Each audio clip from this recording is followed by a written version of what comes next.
Hello everyone, and welcome to another of our MOA Live Talk series. Once again, I'm Dr. Heather Hatch.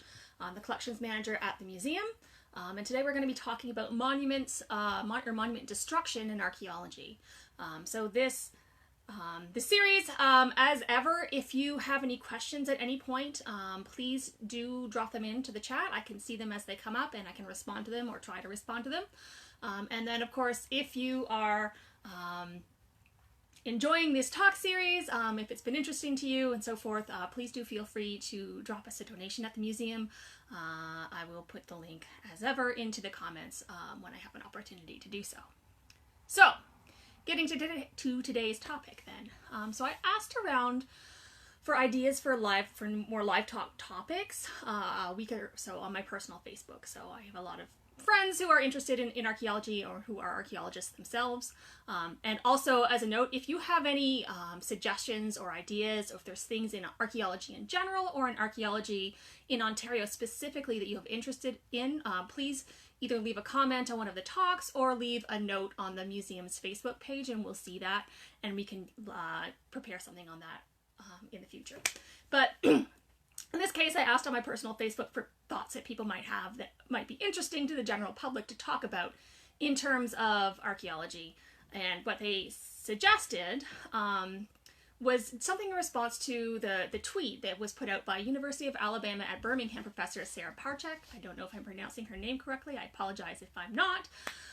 Describing how to destroy an Egyptian-style obelisk, which was then put into practice to destroy a Confederate monument in downtown Birmingham Park that night.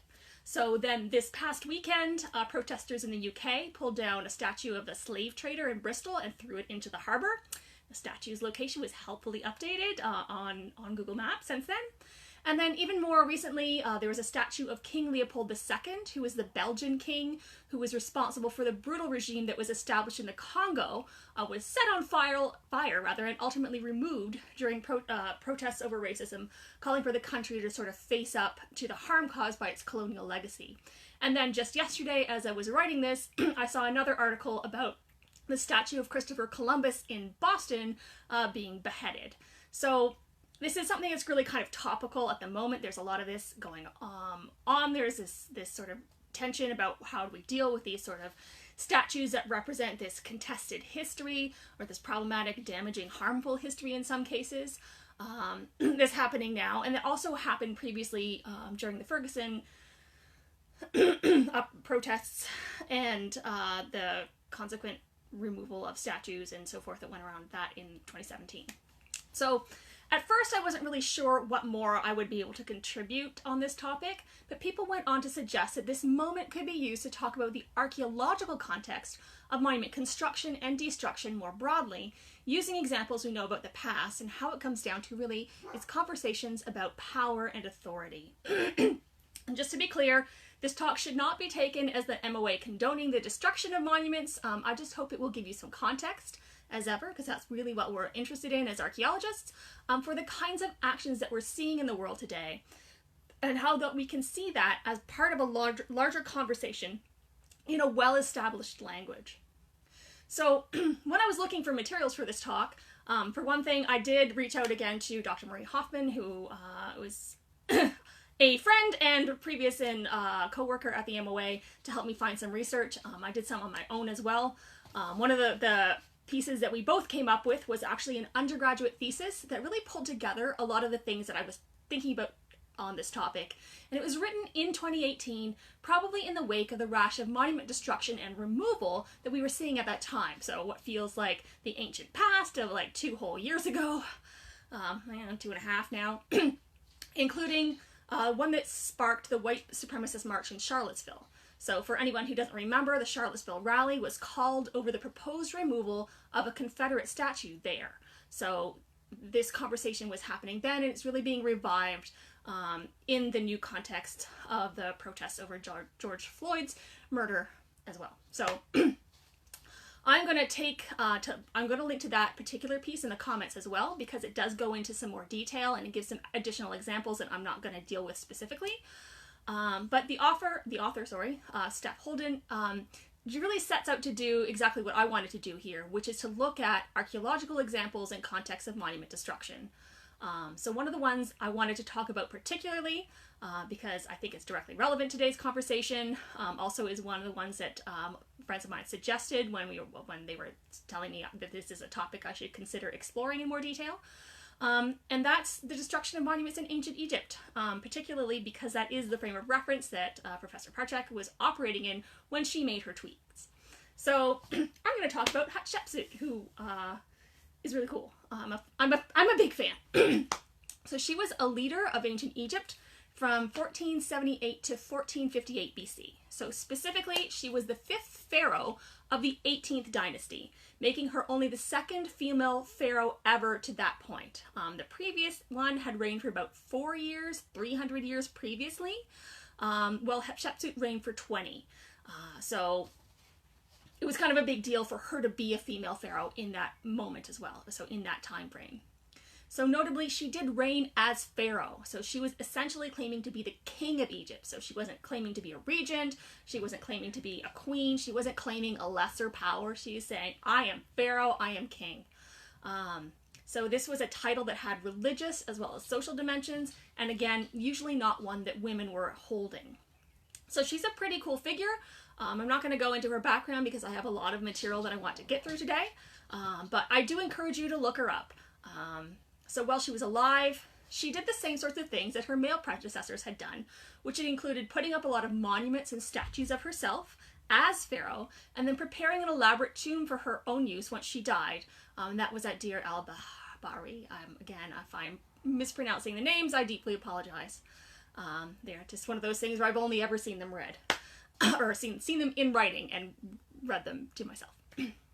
So given the context of this talk, you can probably imagine sort of what happened maybe to the monuments of her that she created. So monuments of her as pharaoh specifically were either destroyed or renamed to represent her predecessors.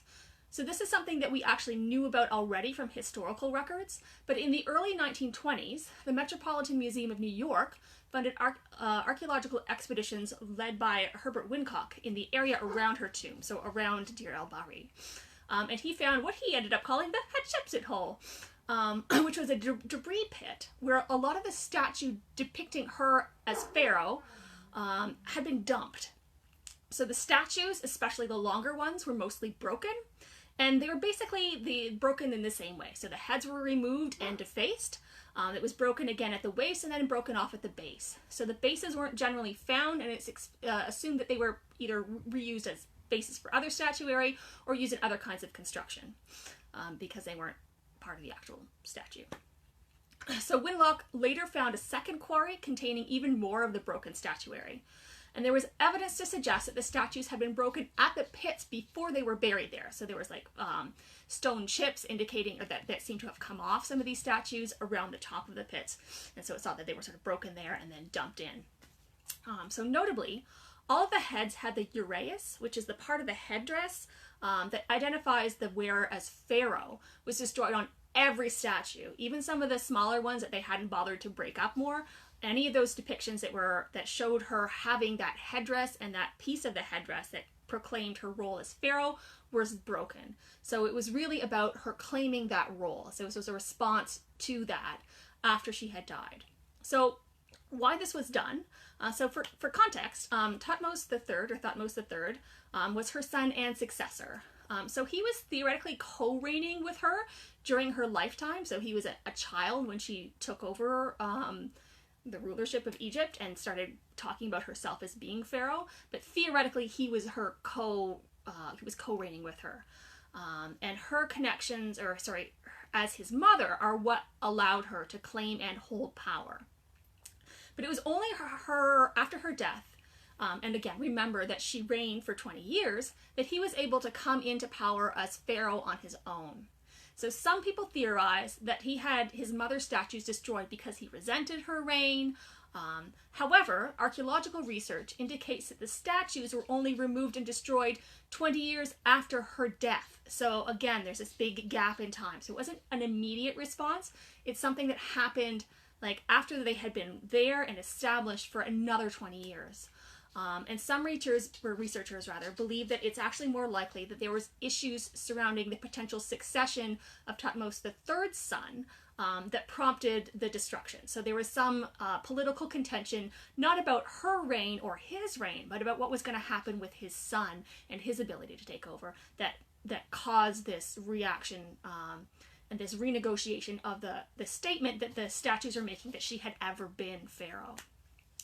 So in either case, like whichever way you want to see it, either as his response to his mother's control, or this other theory that's been put forward that it was really about his son's succession, it's clearly an issue about political power and authority and how that's being communicated and really communicated through the presence of this statuary throughout Egypt, and especially in the area of her tomb. So interestingly, despite the fact that they were systematically broken and defaced, the burial that the statues actually led to better preservation in an archaeological sense for at least some of them. Some of them ended up being immersed in a water context, and because most of them were limestone, they didn't fare so well. But others where they weren't, they were protected from weathering, which is a big issue in desert arid environments. So it's just the wind action of the sand eroding down the faces of monuments, and so they were actually protected from that action, and their survival sculptural details and even the pigments that were used on the statues themselves were extremely well preserved in some cases. So really the destruction of those monuments, they were still able to identify who they were. We still understood the context in which they were erected and destroyed, and then the pieces themselves actually had better archaeological preservation than they might have if they had just been left standing in their original context. So moving forward a little bit in time, we have also some interesting examples I found from Roman occupations of both Britain and Germany. So starting with Britain, because we're just going to go in a chronological order, it made a little bit more sense when I was trying to figure out how to sort this. There have been several examples over the years of dismembered Roman statuary turning up in archaeological contexts in Roman Britain and in London in particular. So one of these is a larger-than-life bronze forearm and hand, sort of this area, that was originally gilded with gold. So the arm, apologize if you can hear my dog barking in the background. So the arm was tossed in a gravel quarry around 60 or 70 AD. So given the timing and context, the author of the paper that I was reading claimed it was most likely an imperial portrait of Nero, and it was destroyed either during the sack of London by Boudica in 60 AD or around the death of the emperor in 68 AD, given his unpopularity. So though neither of these really can be entirely supported, there's not a whole lot of evidence to identify exactly who that statue was, only to say that it was certainly like a public figure of some sort that was being depicted in London, which was the capital really of Roman Britain, and the timing of it. So there's not like a lot of firm support to say, yes, this is definitely Nero's arm and definitely why it was, but just given the context that we have for trying to figure out who it could have been and how it ended up there and why, this was this particular author's interpretations or theories in any case. So it is clear, though, that the arm was deliberately separated from the statue. So it was deliberately broken off, and it was also deliberately discarded in a manner that's not really very respectful. There was a number of other statue pieces from that Roman period, most of them I think a little bit later periods, have been found in similar contexts in London, which suggests that this treatment of statues of public figures was not uncommon. So it was maybe not common, but if people were, had issues with political figures and whatnot, that this was a response that was understood and that had some historical depth even in the Roman period, was this dismemberment of Roman statuary. So another example in northern Britain is the tombstones of a Roman legion that were defaced and repurposed into the construction of the north wall of the city of Chester sometime in the late 3rd century. So the images from the tombstones were explicitly defaced, so the heads were removed or they were rendered unidentifiable, and the emblems of the legion were also defaced, and then in some cases names removed and other symbolism was also destroyed. So these are all tombstones that come from the same like legion. So not only just the same cemetery, but like the same group of people that are being used in this way. And really, it's mostly like their headstones, so they're mostly flat relief carvings. So it's not really that they needed to cut things off in order to make them fit into the spaces where they were going to be reused. It's really just a purposeful disfigurement of these images. So all of this falls into a Roman context of iconoclasm. So the Roman Senate actually could sanction someone's removal from public memory by destroying images and references to them. So this was something that existed in Roman society and that could actually be legislated through the Roman government. So this was done generally to people who had in some way betrayed the empire, although the definition of what that betrayal meant was, of course, highly political. So it could be applied to deposed emperors, for example, or particular political rivals of current Roman emperors or other important political figures, and, legions who hadn't necessarily lived up to their promise or had and otherwise failed in their duty. So in the case of the 20th Legion, there's evidence to support that they backed, I'm going to say this name wrong too, Courageous, who was a Roman general in any case, who broke away from the empire in about 26 AD. So again, in that late 3rd century context, and he declared himself emperor in Britain and in northern Gaul. He was eventually assassinated, and the areas that were under his control resumed to were returned to the empire, essentially. The 20th Legion sort of disappears from the narrative at some point, and some scholars say that they might have just been sort of quietly disbanded because of their association.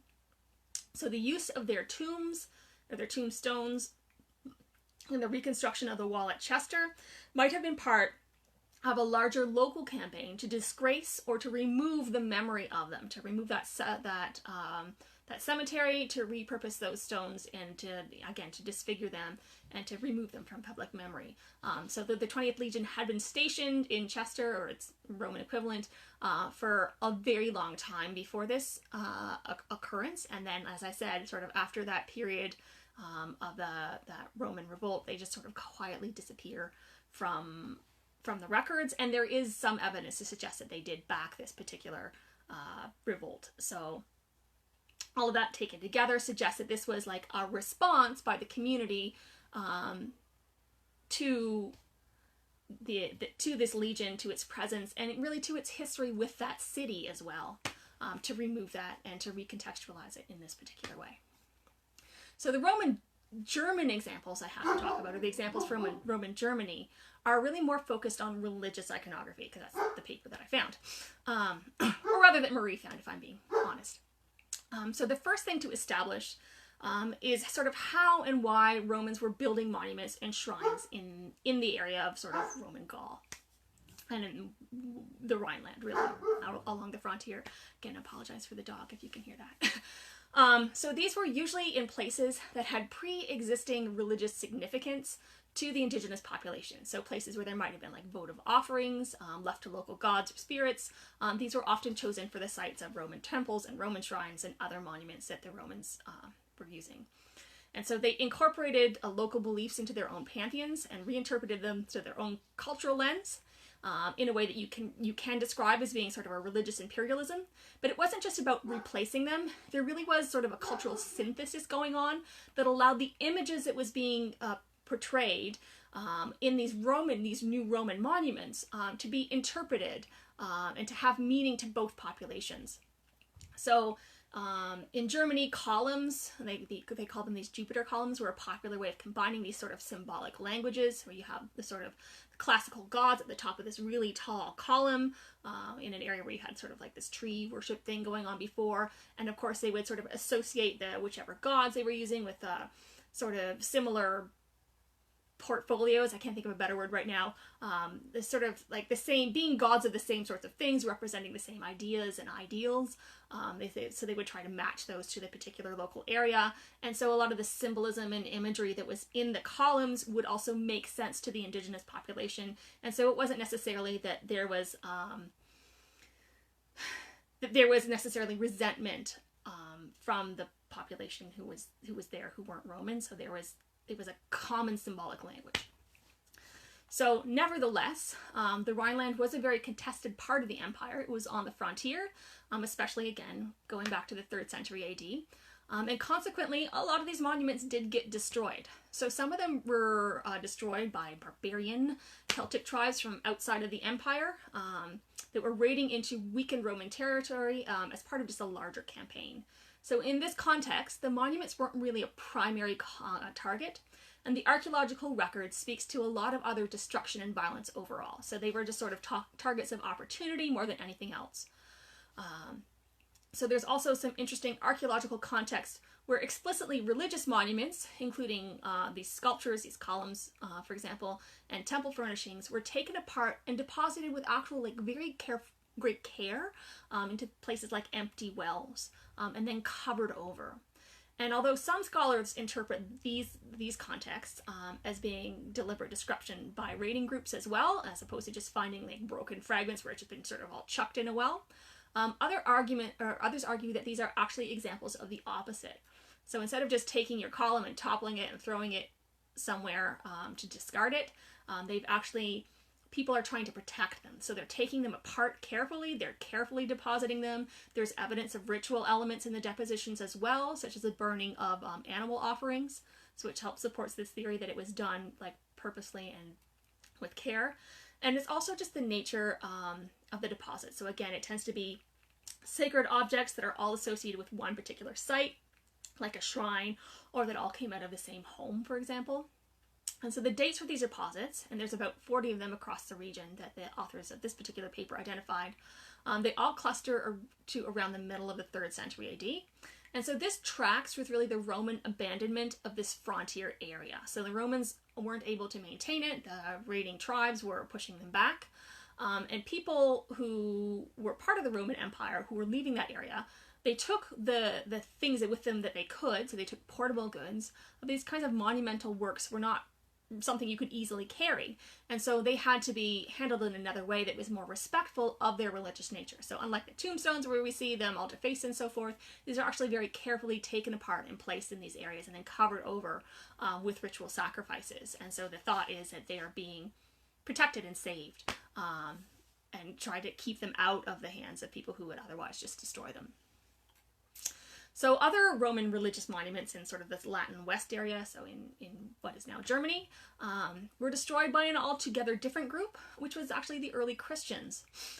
So as the empire became Christianized after the conversion of Constantine in the 4th century, these beliefs spread, or at least became more public. And this led to another transformation of sort of the religious landscape. So if you think that there's all these temples and columns and other monuments that had been erected by the Romans in these spaces that are sort of making those declarations about religious affiliation in the landscape now. So as for the early Christians, that was something that they wanted to, like as Christianity spread and became more popular and more of the populace themselves became Christianized, it was something that was no longer desired. It was not a message that people wanted to project anymore. So centralized Roman authority was weak in this kind of frontier region, and so the local religious establishments were really left to do what they wanted, even if it might contravene some official edicts about respecting pagan monuments, or Roman monuments for that matter. So what happened to many of these is that they were removed, defaced again, like the portraits of Hatshepsut or the tombstones from the 20th Legion, and they were actually incorporated into the foundation of new Christian churches. So they were taken, not only were they taken down and destroyed or defaced and had their iconography made less interpretable, but they were actually reused into the creation of new monuments in the landscape, really. So again, this was explicitly religious icons, sculptures, and monuments that were used for this. So it wasn't just that they were taking things that were available for building materials. So they generally left funerary monuments alone. So they weren't taking things out of graveyards, for example, even though that stone would have been fine for building purposes as well. And the authors of the paper I was reading actually suggest this is partly just reflecting the conflicting ideologies and the attempt to remake that landscape, so to project a different message into people who are traveling through those spaces. But it's also an attempt to tame and harness the ritual power of those images. So it's recognizing that those monuments have power both in terms of their existence in the landscape, but even after they've been removed, they continue to have a power that needed to be contained. So it wasn't enough just to destroy them, but they had to be recontextualized as well by placing them into the foundations of these churches. So I want to discuss one more thing before I bring this back around to the present. And that's an article I read about 19th century monument destruction in Ireland and how archaeologists, or really antiquarians of that time, reacted to it. To be clear, in this context, this article is talking really about monuments as being archaeological sites. So things like castles, ring forts, stone cairns, and graves that were located in the Irish landscape in the 19th century. So these are things that certainly make a statement, but were not necessarily created for commemoration or solely to communicate their message, although that's definitely part of it. People have written a lot about how these large grave markers can make statements about communities and boundaries and so forth, and castles, of course, have a very strong message that they project about power and authority as well. But it's even not necessarily that they're communicating their original message at the time that they're being considered. So in the 19th century, the original messages of some of these places might have been lost along the way, but they still do have meaning in the community and in the landscape in which they're being read. So one of the things that this article brought up is that the monuments themselves can act as that sort of embodied community memory, and that their removal or destruction can mean the loss of that community memory, but also the reconceptualization of it, or of its memory, or of what those monuments themselves even mean or ever did mean. So it also discusses how that memory, whether it's accurate or not, can be used to justify how people relate to those monuments, which I thought was really cool. So the example that they give is that castles that are of castles that in the 19th century were remembered as being destroyed by Oliver Cromwell during the English Civil War. So whether or not that was actually the true case about like how they were destroyed or how they came to be in the condition that they were there in, the perception that they were destroyed during this 16th century context and also by this particular figure, by Oliver Cromwell especially, was being used in the 19th century to justify local people quarrying stone from the parts that were still standing. So in public memory, and notably like 19th century archaeologists and antiquarians supported this conception of destruction in their own work. So they were reporting, their destruction of these monuments, and that they had been destroyed in these contexts that had like a beginning, a middle, and an end, and the end of that monument's life was when it was destroyed, so when it stopped being able to project that original intention, even if there were still standing ruins. So even though that they had been, or the fact that they were seen as having been destroyed earlier, even if there were parts still standing, meant that the ongoing removal of material was not interpreted as being, or as contributing to that destruction, right? So it's kind of like a weird mental thing. So this is already destroyed, so what I'm doing doesn't matter because it's already broken. So even though portions were still standing. So the other interesting thing that was in this article, or that it brought up, was that there's contexts in which public perceptions could shift, allowing for a monument's destruction, or cultural context that could be used to justify destruction or damage to these places and to these monuments. So in the first instance, one of the examples he gave was of a lay scholar, so it was a priest, coming to visit and to dig up a burial grave because he'd heard about this place in Paris. And so after it had been opened in that context of, I want to learn about this place that I had, other knowledge context for, then after that, it was looted by people who were looking for treasure. And after it had been looted for treasure, then locals started coming to that place to take away material to use it for building other things. So it's sort of like this progression of how its meaning and interpretation changes over time. So first, the mystery and the message was sort of compromised by this interpretation that from this particular priest who came to look at it. Who thought that he knew exactly what it was, and so it sort of took away the mystery of like this place, and its supernatural power was sort of compromised by that. Once it had been breached, its integrity and public memory shifted, so it was no longer seen as a place that you should leave alone. and that things that shouldn't be taken, and that you should leave things there. So that was taken away. And then once the stuff that was in it was gone, then the actual monument itself was fair game for removal as well. So you got these sort of different shifts over time depending on the context and integrity of the monument changing. So in terms of the cultural context justifying destruction of these places, there was also a tradition of what the author calls gold dreaming, whereby if somebody had or claimed to have had a dream 3 nights in a row of finding treasure in a particular place, then it was sort of seen as a sign that they should go and look for it at the location of their dream. So people could use these dreams to justify treasure hunting in monuments on the landscape, where the supernatural elements of the dream was seen as an invitation to disturb places that themselves were often ascribed a measure of supernatural protection in their public understanding. So they were seen as places that had like a supernatural association, but these dreams sort of gave you an in to breaching that kind of protection. So there's really a lot to unpack in this article, but I do think the takeaways for the context I'm discussing here is that while monuments had a meaning and a place in public memory, that there were already mechanisms through which that memory could be used to justify destruction or further destruction by changing the context of that memory. So not even necessarily to do with changing the monuments themselves, but how people were thinking about them could change, and that could then change how people dealt with them on a physical level as well.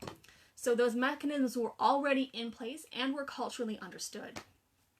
So then bringing this all back to the present, where we're increasingly seeing the destruction and removal of monuments commemorating individuals who have been complicit in sort of racialized violence and have associations with sort of like colonial history and other problematic pasts. So we can see these monuments as statements. So they're not neutral, they are projecting a message, and they transform the space they're in by projecting that message. So we see that explicitly in some of the cases I've discussed about, the monuments of Hatshepsut proclaiming her authority and then how that was responded to. You see that also in some of the religious monuments in Germany, for example, are another good example that I talked about earlier. So they transform the places that they're in, the actual space, and they project messages that are intended to endure. But times do change. Societies change and attitudes change as well. And the idea of things enduring forever is a sentiment that's rarely practical, even if it does remain desirable, which is questionable, right? So the conversations that these pieces are speaking in changes. So they have a message, and the context of that message can shift as cultures change. And the people who are able to make their voices heard in those conversations also shift as power shifts and is challenged, right? So we see that again, Hatshepsut being like just a really excellent example of all of these different things.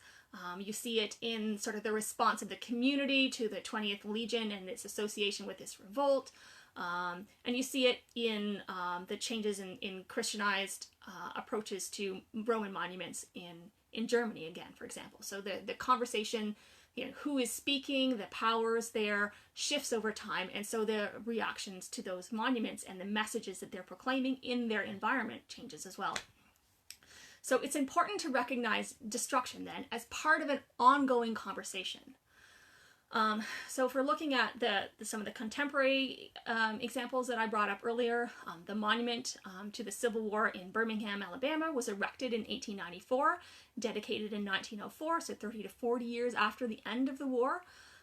The statue of Edward Colston, who was a slave trader whose monument was thrown in the river in Bristol, that was erected in 1895, which is 174 years after he died. And then the statue of Columbus I referenced, well, I did not have time to look up more details about that one, but I guarantee you it was also not built in his lifetime. So these messages aren't even necessarily about commemorating the present. They're about projecting messages in that context. So they're not about the past, they're about projecting particular messages about these people into a public space in their present. And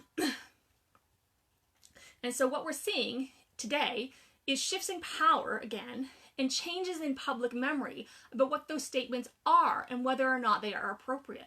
So again, it's the same sorts of things that we're seeing in these archaeological examples that I was speaking about. And what I hope that I've shown here is that responses to monument statements through destruction has a really long history and also is part of the archaeological record. So in all these cases, there was something there for archaeologists to examine and to understand. Right? So they became part of the archaeological record after their destruction, right? And I also want to emphasize that the conversation around monuments has always been sort of mutable. It's always been able to change over time. So understanding how and why things are destroyed is part of archaeology. So we can understand the statements that were being made by these monuments, even if they have been defaced and destroyed. And unlike 19th century antiquarians, we know that we can learn a lot from things that are reported to have been destroyed. So they still are extant. They still are able to communicate things to us as archaeologists. As we see with the case of Hatshepsut and with the 20th Legion, we can still recognize and understand the original messaging even after the destruction. So we can still interpret what was being said. What we do lose when they're destroyed is to some extent that public memory of their meaning, what it was in that original context. But we can still get at that, right? So we can still say somebody had, Hatshepsut, for example, again, had these statues of herself erected as pharaoh, and we know the message she was projecting at that. We can understand the language of funerary monuments in Roman Britain. We know that creating Roman, statues of Roman emperors was a good way to project power into a particular place during their lifetime and afterwards, right? So we can still understand that. So even if the public memory is lost from an archaeological context, we can still reconstruct a lot of that.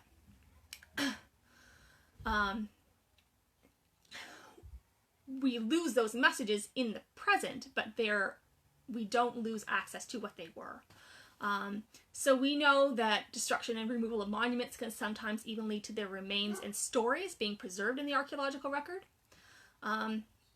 So that there's that aspect as well. So I found, again, in my research, a blog article that was written in 2017 by Rosemary Joyce, who's a professor of archaeology.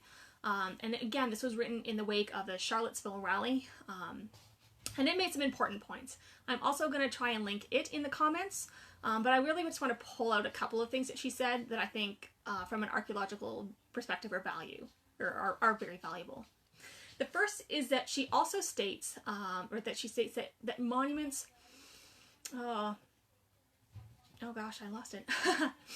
But basically is that monuments are not neutral, and that they are, in her words, machines to create popular imagery and myths. So it's there to project, again, to make this statement. So it's just something that she recognizes as an archaeologist as well. And the other point that I wanted to pull out is that the monuments that we're talking about today are really well documented. We know what they look like, we knew where they were located, we know who made them, we know who paid for them, who had them put up, who had them dedicated. Like, we have this information. That information is not being lost if they're being destroyed, right? So it's not in danger of being lost to history or to archaeology. And what's more valuable to us as people who want to understand the past is to pay attention to the context in which these destructions are taking place, because that's what's really more valuable to record, right? Is to understand those changes in society, and not necessarily to preserve the actual artifacts themselves from being a part of these conversations about power and authority that are taking place all the time, and today in particular. So thank you again for joining me. I hope that was interesting. I hope it lived up to expectations. And again, if you have any questions or comments, please leave them on the video and I can get back to you. And again, if you have any suggestions for further MOA talks, please do let me know. And thanks again. Have a great afternoon.